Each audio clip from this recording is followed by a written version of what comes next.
Welcome to episode 70 of the British Broadcasting Century, the podcast telling the moment-by-moment origin story of British broadcasting. And this time we reach a crucial moment in the life of the early BBC. A week and a half in April of 1923 sees the BBC versus the government and the BBC versus the press. What a combination. I don't know that either feud has been healed fully since, over 100 years later. We're very passionate on the subject, and the war against the BBC hasn't finished. When you look at the sheer volume of attacks, they come 95% from the right. Pretty much whatever happens, the right-wing, what we call SMET, the Sun Mail Express Telegraph, will either ignore it if it's unambiguously good for the BBC, or they will sort of find a way to make it a negative. Professor Patrick Barwise and Peter York there, authors of the book The War Against the BBC. We will hear from them in this episode on 2023's troubles for the present-day Auntie, but it's a split tale as I tell you about the similar troubles a century earlier. For the BBC then and now, it's a tricky time and I think an important episode. The press versus the BBC versus the government. 1923 and 2023 on the British Broadcasting Century. Hello, this is Paul Carenza calling. This is London calling. Hello, welcome to the British Broadcasting Century. I'm Paul Carenza. Lots to pack in this episode, don't we always? And if you've just joined us, you're welcome. You can pick it up from here. You don't need to go fully back. We are going very gradually through the key moments of the BBC. Yes, the baby BBC. On recent episodes, that's meant spring 1923, Reith hiring the first organiser of children's broadcasting, and also an eccentric new boss for the Cardiff station, Arthur Corbett-Smith.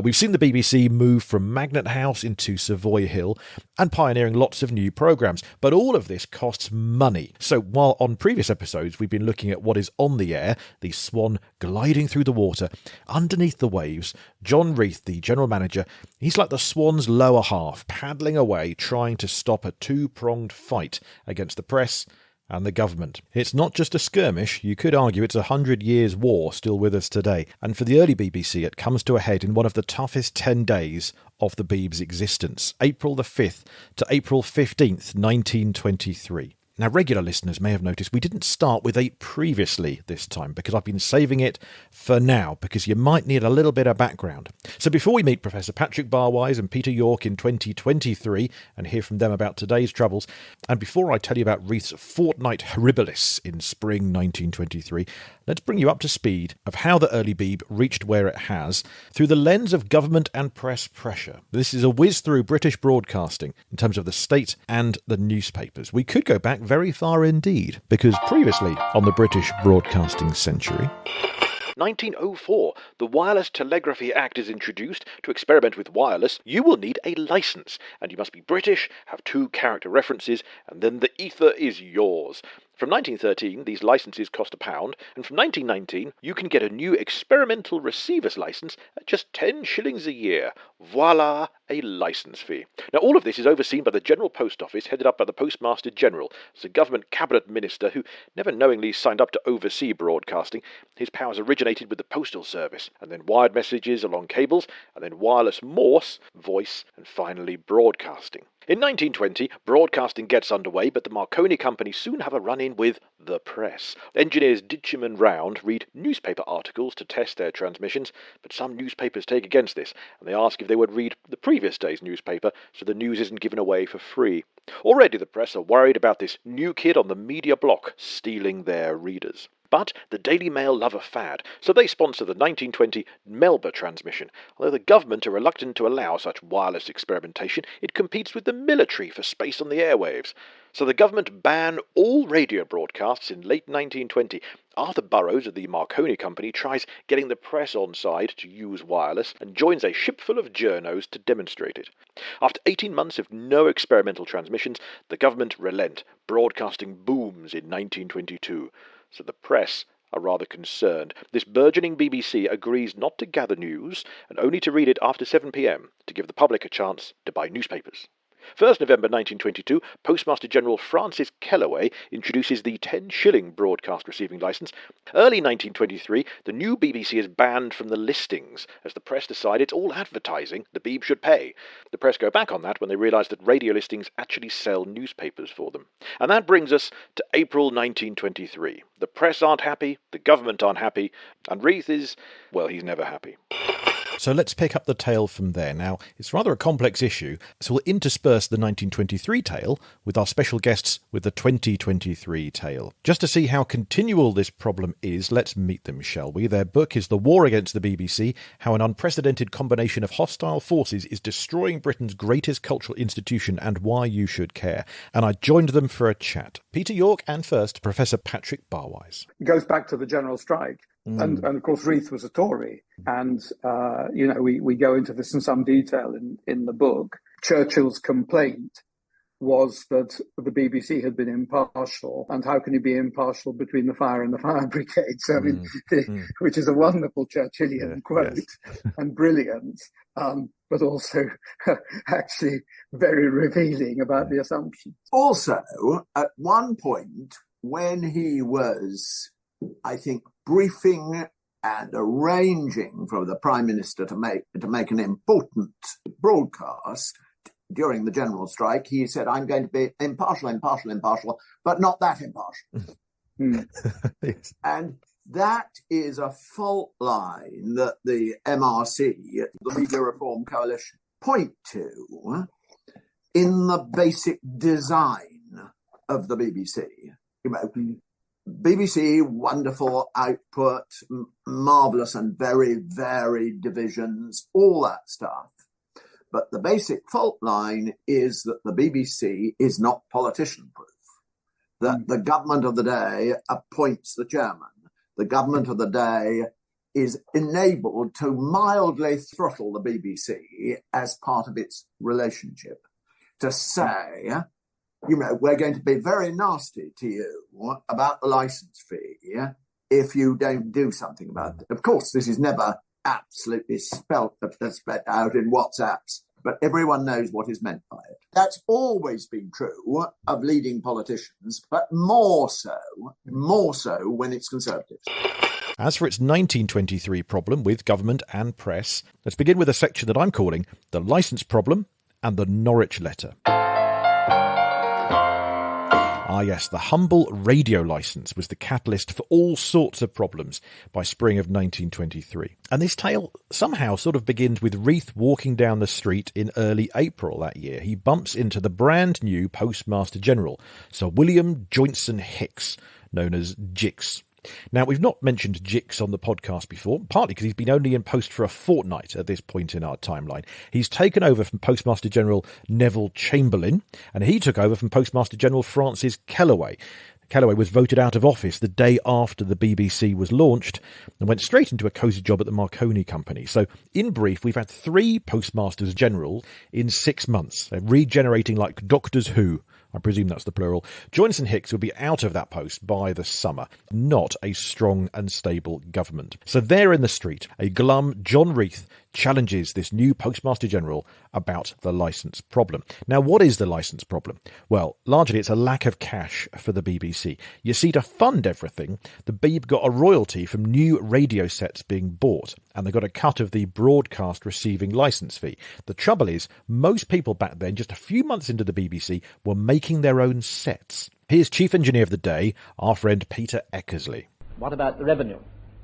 Well, said the Postmaster General, this licence, it'll only be possible for people who buy sets stamped, type approved by Postmaster General. Only those so stamped and so passed will be those that can be used for listening. Well, it was a fine idea, but it didn't work. There are about 1,500 official BBC stamped radio sets available on the market, but people just weren't buying them. This was the BBC's biggest problem for its first year, homemade sets. Because, of course, at that time, there was sufficient information knocking about to enable any enthusiast to use his washing line with a damped string as an aerial, and get a knife pushing on a piece of coal as a detector and a pair of borrowed headphones and get the programs. In other words, it was all too easy for the home constructor to make up a lash-up and hear the programs. And the type was not approved by the Postmaster General. Even the wireless magazines were encouraging people to do this and buy the experimenter's license. Modern Wireless magazine that year actually told people how to sneakily convince the General Post Office that you were a bona fide wireless experimenter, how to answer their questions and prove that actually, yeah, you just wanted to experiment. The BBC gained no income then from these experimenters' licenses, no royalty from their homemade sets. In early April 23, Reith was having strong words in the street with Postmaster General Joynson Hicks. They needed a new licence system, and Jix actually agreed with Reith. He said he was going to reform the entire licence system anyway, but because he thought it was unfair to the government. So already there's a little bit of rivalry there over exactly how things should change, to benefit the Beeb or benefit the state. Now, the Postmaster General was about to set off on his holidays to Norwich, and he asked Reith if he would write to him with his grievances there. So on the 5th of April 1923, Reith writes the Norwich Letter. Yep, that's what they call it. The manufacturers, who came together by invitation of the Post Office and eventually succeeded in laying the plans for the formation of our broadcasting company, are responsible for the popularity of wireless today.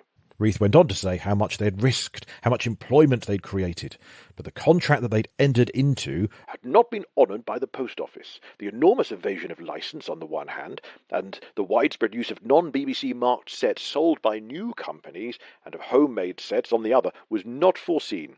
These factors represented a most serious loss to the company. The difficulties became acute. Far the greater majority of people who wished to listen to these programs built their own sets, crystal sets and so forth, whereas the buyers of the things stamped type approved were very small in proportion. And the BBC was getting rid of its capital rather quickly. Its revenue was absurdly small.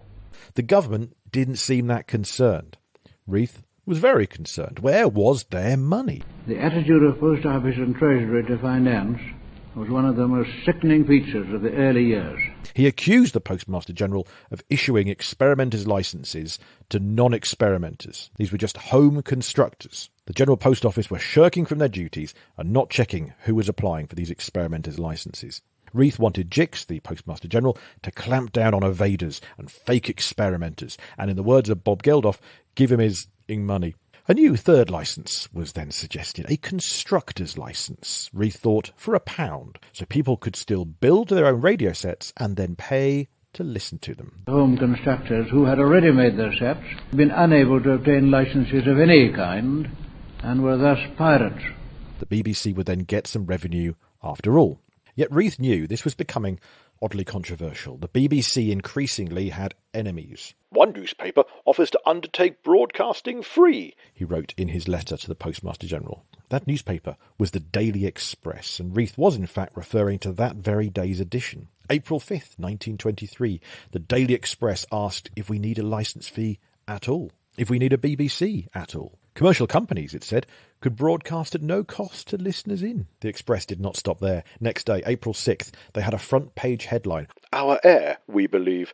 Several firms are prepared to follow the lead of the Daily Express, which has offered to begin broadcasting at once for nothing, and provide programmes that will rescue listening in from the boredom of the lustreless programmes sent out by the British Broadcasting Company. The press's anti-BBC campaign had begun, and they followed it up with action. That very day, the Daily Express applied to the Postmaster General in the government for permission to broadcast as a radio station, a competitor to the BBC, Express Radio. Millionaire Press would like to corner broadcasting, reported the Daily Herald that day. They were spotting the Express's wily ways. An attempt is being made by certain capitalist newspapers to capture the wireless broadcasting monopoly for themselves, and with this object in view, attacks are being made upon the monopoly at present held by the British Broadcasting Company. No one should be deceived into thinking these attacks are made because the monopoly is a monopoly. The Millionaire Press knows quite well what it is doing and why, and the whole agitation requires careful watching.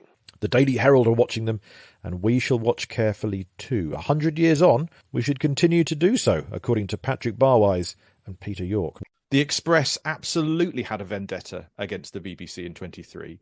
as did the Postmaster General saying, why should we give you our money from all these license fees that we're accruing? So it goes back 100 years, it seems. There's an ideological strand, which I think runs the whole way through. The right-wing think tanks, the folks who brought us the Liz Truss so-called mini budget, they also brought us sewage on the beach as well, okay, so the privatization of the water and sewage companies. There is a commercial strand. I think the nature of that commercial strand sort of changes over time, but certainly all media which are funded wholly or partly by advertising, obviously sort of hugely against the BBC carrying advertising. And then I think there is a party political side, not only from politicians and right-wing think tanks, but also, the newspapers have always been right-leaning. And it's not just Peter and me who say that. The British public regards most of the newspapers as right-leaning. I think there may be a fourth factor,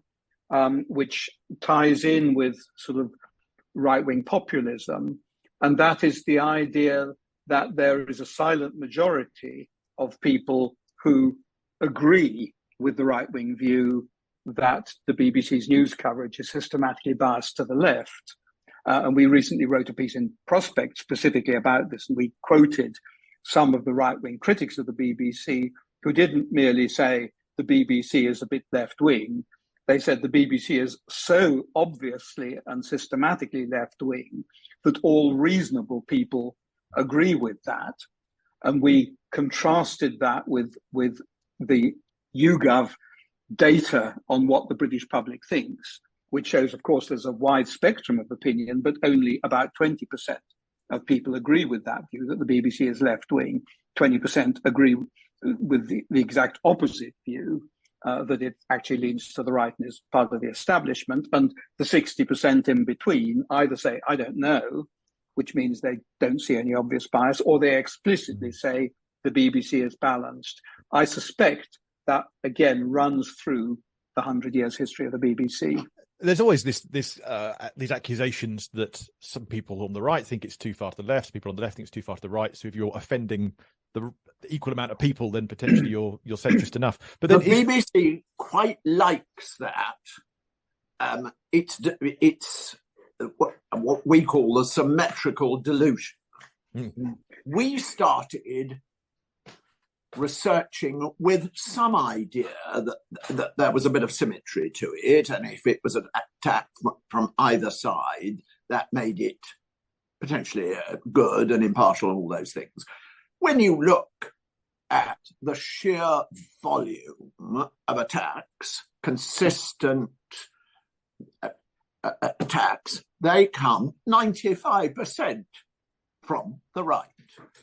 And if you think about it, it's very obvious why.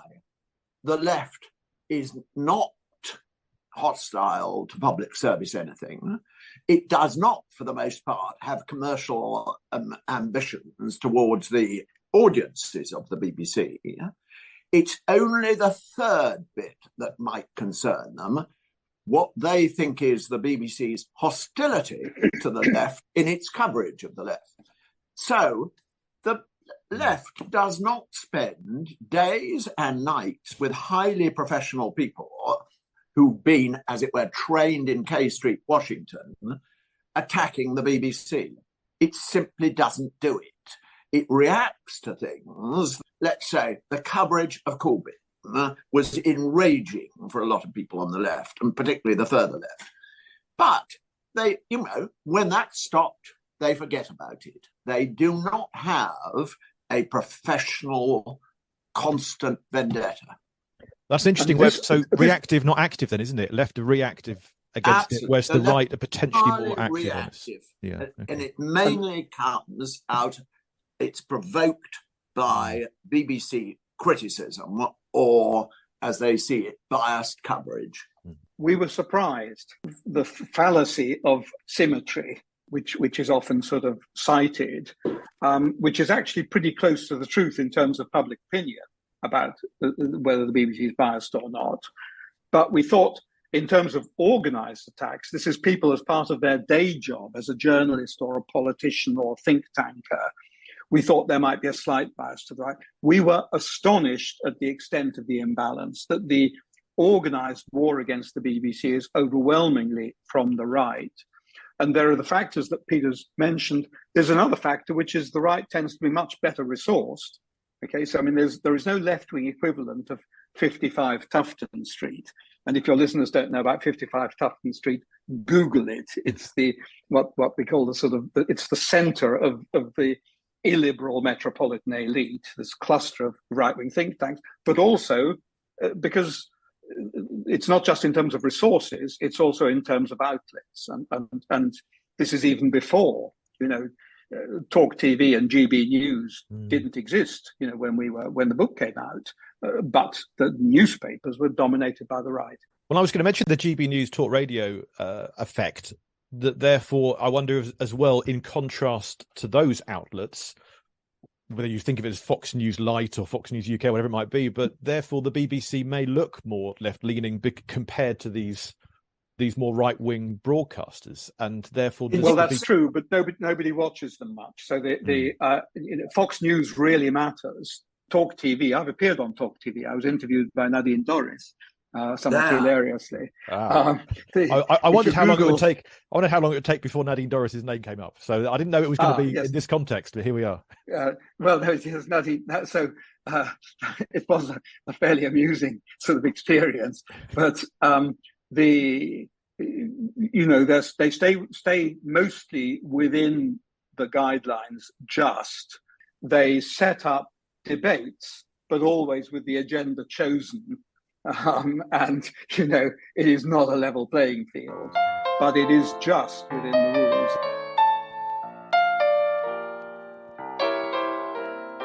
More from Patrick and Peter shortly, but back in 1923 and April, Popular Wireless magazine said, Daily Express had a loud shout the other day about the broadcasting monopoly. Their criticisms are more destructive than constructive.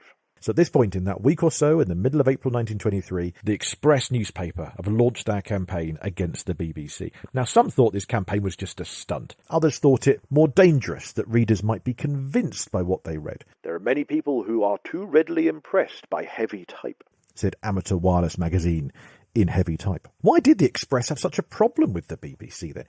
Well, here's something I've not read anywhere, so this may be a blind leap on my part, but that's another thought. If you remember back to when we hired Reith, well, we didn't hire him, but this podcast spoke of Reith's hiring. Now, one of the other candidates was actually offered the post of running the BBC, but he turned it down, and that was John Gordon, chief editor of the Daily Express, which now, what are the chances, are having a go at the BBC on an almost daily basis. Bit of a personal vendetta then? Well, maybe it was. But I think it was probably also really someone else's personal vendetta. John Gordon's boss, Lord Beaverbrook, was leading the charge. He owned the Express newspaper and he liked representing the little people, so he said. And when he couldn't find a cause to ally with, I think he invented one. The mischief maker in chief is what some called Lord Beaverbrook. But he wasn't the only mischief maker. The Mail editor also was joining in. The Daily Mail would apply to broadcast later as well. Primarily, though, Reith needed to take on the Express, who at this point was still waiting to hear back if their licence to broadcast had been approved. So, April 10th, 1923, a few things happen. Firstly, it's the day of Cardiff's first Shakespeare extract of King John, by the way, and in the newspapers, the Express campaign continued. They turned their aim towards the post office. Was the collection of licence fees even legal? The Daily Express asked. Reith had had enough. He went to see Lord Beaverbrook, the owner of the Express. About the stunt he's running against us, I was not a bit afraid of him as I imagined he expected me to be. He said I'd impressed him very much. So Reith half won over Beaverbrook, convincing him that broadcasting's safest pair of hands was really the BBC and John Reith. He said all he was out against was the manufacturers taking control of broadcasting. But still, the Express were waiting to hear back from the Postmaster General about their own application to broadcast. The anti-BBC campaign continued in the Daily Express. They decided to characterise the discussions between Reith and the Postmaster General as a sort of conspiracy. A frantic effort by the BBC to maintain a stranglehold on the whole industry of amateur wireless in Britain. They wrote that the day after Reith had gone to meet the owner of the Express. Conspiracy theories abounded then. We need Mariana Spring's ancestor to investigate with BBC Verify 1923.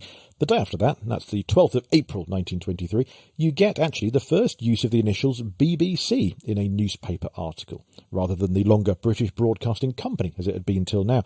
We believe this was the first anyway, according to newspaper detective Andrew Barker, and it was in the Nottingham Evening Post, where it said, "The need for a revision of existing arrangements by methods that vary from the proposals of the BBC has been made ever clearer." In other words, something needs to change. The BBC may not have got it right, the Postmaster General may not have either. But for Reith, they needed really this third licence. So to remind you again, this is for home constructors. Not constructors of home, but people who at home would make their own radio sets. And as it stood, there was not a licence that they could actually apply for, because you could only get a broadcast receiving licence if you bought a set from a shop. Instead, they were getting the experimenter's licence, of which no revenue went to the BBC. The coffers were drying up. So that day, 12th of April, Reith told the BBC board that this was his final word on it. If the Postmaster General did not accept his proposal for a third licence for £1, that would be a serious breach of faith from the Post Office.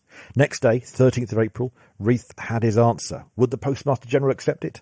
No. Johnson Hicks wrote a final letter to the BBC board saying that he and Reith were in a position of deadlock. And then Johnson Hicks started to moan that he'd inherited this BBC agreement from two previous lacklustre Postmaster Generals.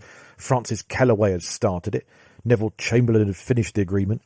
Johnson Hicks had arrived in the office and essentially just shrugged at it. A few days later, this all became rather public when both of these previous Postmasters General, that's Francis Kellaway and Neville Chamberlain, they had a public spat about whose fault this mess was. It's like a row at a Doctor Who convention between McCoy and McGann. Kellaway said that he only started this BBC agreement in spring 22, and it was all Chamberlain's fault for finishing it wrong. Neville Chamberlain, who took charge of the General Post Office in November 22, said, "How dare you? I didn't alter a single word of the agreement that you set up that was all over the place." Chamberlain said, "I just signed it and delivered it. Whatever was agreed between Auntie and Nanny State, it's all your fault." None of these Postmasters General was saying what they would change the BBC agreement to, just that it was a mess. And I guess this is part of the problem of big government being in charge of the Beeb. People keep changing at the top. One Postmaster General disagrees with the previous one. A deal is struck and then reneged on a few years later. You can see the over 75's licence fee issues for details on that one. And of course, we don't have a Postmaster General now. We have a Culture Secretary. And again, they don't last too long either. We're now on to our 12th Culture Secretary since 2010. Nadine is now history. So I guess life would be a little bit less entertaining without Nadine. Back on 13th of April 1923, Postmaster General was writing to the BBC board. He just couldn't allow Reith's £1 constructor's licence. He said it targeted poorer users. "It would, in my view, be ridiculous to charge the 10 shillings licence to the man who may purchase from your company a £100 receiving set, and the 20 shillings licence to the man who desires to make at the lowest possible price a crystal set for his own use and experiment." Johnson Hicks explained he hadn't prosecuted any licence evaders because there was no licence these home constructors could really buy. He was keen to issue a constructor's licence, but not for £1. How about a more affordable 10 shillings? And just for the basic crystal sets only. He threatened that if the BBC didn't accept his terms, "I shall have no alternative but to grant experimental licences to those applicants," 40,000 of them, who filled up the necessary forms stating they desired to use wireless telegraphy for experimental purposes. In other words, no revenue for the BBC. He would let the Beeb flounder cashless.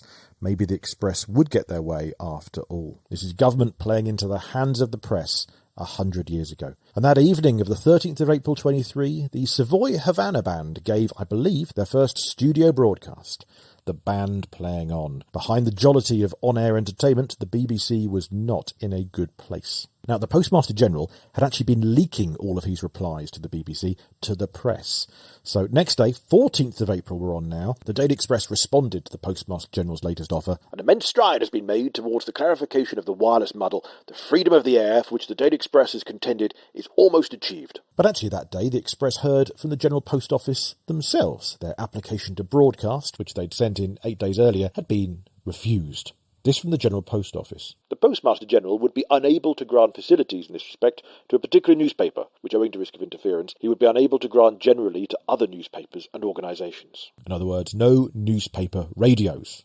You hear that, Times Radio? So that's where we're going to leave the 1923 story for this episode, at a point where it's now the press versus the government, the press versus the BBC, and the BBC versus the government. You've heard of a love triangle. This is the opposite. The press have been told they're not allowed to broadcast. The BBC have been told to accept a lower licence fee. Otherwise, licences will essentially be just given away. And John Reith has said that it's his final word on the matter, that they can't go on without any income. Bit of a stalemate. We'll find out next time how things proceed from there. And it ends up in the House of Commons. But there's not going to be a simple solution to this. 100 years on, the BBC still feels that pressure from both sides. So say Peter York and first Patrick Barwise. The British public still consumes the BBC's services an average of over 2 hours every day. Nothing else comes close. In terms of people's everyday lives, it's by far the biggest brand for the UK public. It's not as highly trusted as it was 5 years ago, but then nor is anything else. And I have to say that particularly, after Boris Johnson, already trust in institutions was going down and trust in politicians was already pretty low. I'm happy to say that professors are among the people most highly trusted, and quite right too. But the BBC's trust figure is sort of lower than it was 5 years ago, but it's still number one or thereabouts in the UK. And crucially, when we persuaded the BBC, not once but twice, in 2015, which we report in the book, and then again in 2022, to run a study focused on critics of the BBC among the public who say the licence fee isn't good value for money, and they were given a small incentive to participate. And then they were promised, we want you to live and your family to live with no BBC for 9 days. We will then give you back 9 days license fee. And when that experiment was run in 2015, 68% at the end of 9 days changed their minds. And when it was repeated in 2022, 70% changed their minds. Incredible. Okay, but it's taken for granted. Yes, okay. It is. And that's why it's this salami slicing of the funding, which is the only real threat to the BBC. So it's attacked on its news coverage and in all sorts of ways. But it's the salami slicing of the funding, which is the real threat, because very few people realise that the current Nadine Dorries 2-year licence fee freeze with inflation now over 10% per annum, what very few people understand, and the BBC hasn't communicated successfully, is that this comes on top of a 26% cumulative cut in their real funding since 2010. And in a market with not only growing competition, but in which costs are rising faster than general inflation. So rising real costs, enormously reduced real resources. And then you do end up doing stupid things like suggesting you're going to stop the BBC singers, which I think was a wrong decision, and they were right to reverse it. The basic message that the BBC's resources have been fantastically reduced and stretched is something they don't use. We're never on the BBC because that is to open a can that they don't want opened. The whole question of their funding and the push-me-pull-you of it, and the whole question of the strategy and the priorities in cuts and new investments and the balance between digital and linear and all that stuff. They, for reasons we don't really understand, they don't want that particular debate out there. Your book, then, The War Against the BBC, which was out a couple of years ago, but so much has happened since. This is 2 years ago. This feels like book one in a 10-book series of ongoing. Every week there's something that seems to be adding fresh fuel to this fire. So what does the BBC, do you think, need to do? Should it do? And what do we as consumers, should we be making more of a fuss about these things, or how should we be engaged in what can change? What they should do is be less cautious, because it won't get them anywhere. You know, trying to assuage the forces ranked against them won't get them anywhere, because those people want to kill them whatever happens. One concession, one taste of blood leads on to more demands. You can see it every time, and giving in to those demands absolutely doesn't work. It doesn't work, for instance, in terms of gathering their support, because their support don't know about the case. We're concerned about it, and we do. We're clearly obsessives. But the natural support group for the BBC doesn't really know about the fix they're in. And it's the depth of the cuts is the biggest issue, because everything else follows from that.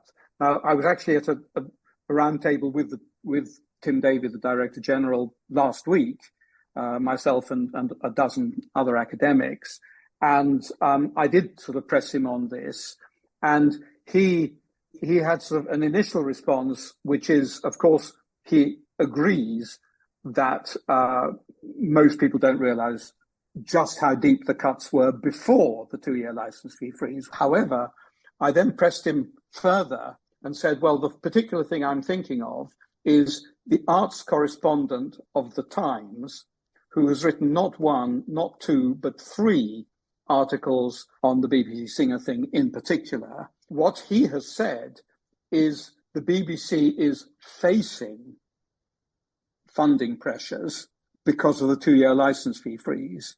And I said, even someone writing for, the paper of record in the UK... Who's proprietor? Who is their proprietor, I wonder? No, I don't think that's the reason. Absolutely not. The Times in general has been very balanced, so I don't think... It has, but at the end of the day, when you get to this subject, things creep in. No, that is paranoia, Peter. I'm sorry. I'm prepared. What I said, I've been paranoid. I've been right. That's the awful thing about the subject of the BBC. Every time one thinks, "Oh God, that's paranoid," every bit of paranoia has been absolutely right. Well, time may tell. Time may tell on this one. A bit of willful ignorance. People anyhow, the DG accepted my point to know stuff.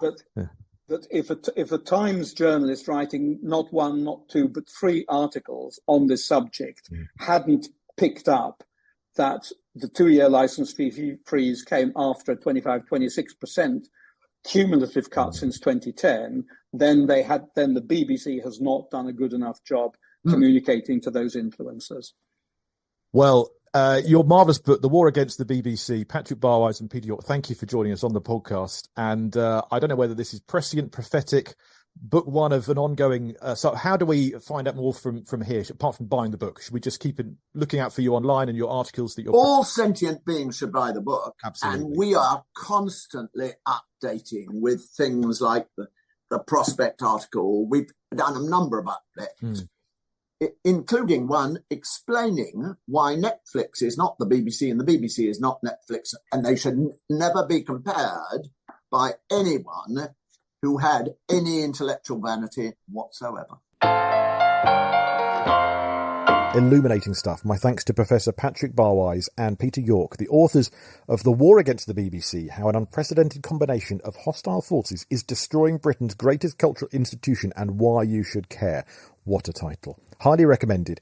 Link is in the show notes. We'll also put a link there to an article they've written for Prospect website, because while the book was out a couple of years ago, their research continues to respond to this ever-changing journey of press versus BBC versus government. I'm sure that we will revisit this issue, both how it was then, how it is now, and indeed maybe how it might be in the future. In the immediate future, though, next time on the podcast, our timeline continues into late April 1923. The Daily Express, they were continuing their campaign. In fact, that ran on till October of that year. The government were taking time to consider their position because it was stalemate. So the Postmaster General brings the debate to the Commons floor. So next time on the podcast, we will look at 2 debates in Parliament that bring about the next steps. The BBC's first government inquiry. And oh yes, it may mean the return of the parliamentary podcast players. So if you were one of those before and would like to be one again, get in touch. paul@paulcarenza.com. Before we go, just time to tell you that I am indeed on tour. paulcarenza.com/tour will tell you where I'm bringing an evening of very old radio. It's on at Guildford Fringe and Romsey Festival this side of the summer. After the summer, it's in Chelmsford and Kettering and West London. And also, very, very soon, I'm doing the first religious broadcast restaged. That's in Guildford. So do head to paulcarenza.com/tour to find out if I'm presenting this tale anywhere near you. Come and say hi. And if you'd like to book it for your place, do get in touch. paul@paulcarenza.com. And trust me, the live show won't be quite as politically heavy as this episode has been. Instead, we'll be retelling or recreating the tale behind the first drama, the first comedian, the first children's programmes, the first music on the BBC, and much, much more. And the bar will be open. Do join me. Thank you for listening. If you benefit from this podcast, do consider chipping in monthly, patreon.com/Paul Carenza. You'll get things in return. Or chip in as a one-off on ko.com, that's ko-fi.com/Paul Carenza. In return for nothing but the joy of helping this podcast and my ongoing research into how the Beeb began and where it got us. Do see our show notes for more information, and thanks for listening. The British Broadcasting Century is presented and produced by me, Paul Carenza. Original music is by Will Farmer. BBC content is used with kind permission. BBC copyright content reproduced courtesy of the British Broadcasting Corporation. All rights are reserved. We are, of course, nothing to do with the present-day BBC whatsoever. This is an independent podcast talking largely about the early days and occasionally today's. But we are not made by them. We're just here to inform, educate and entertain. Join us next time for Today in Parliament. Well, not today, that day, back then, April 16th to 24th, 1923, the debates in the Commons, all about the BBC. It's livelier than it sounds, and it's all kicking off here on the British Broadcasting Century.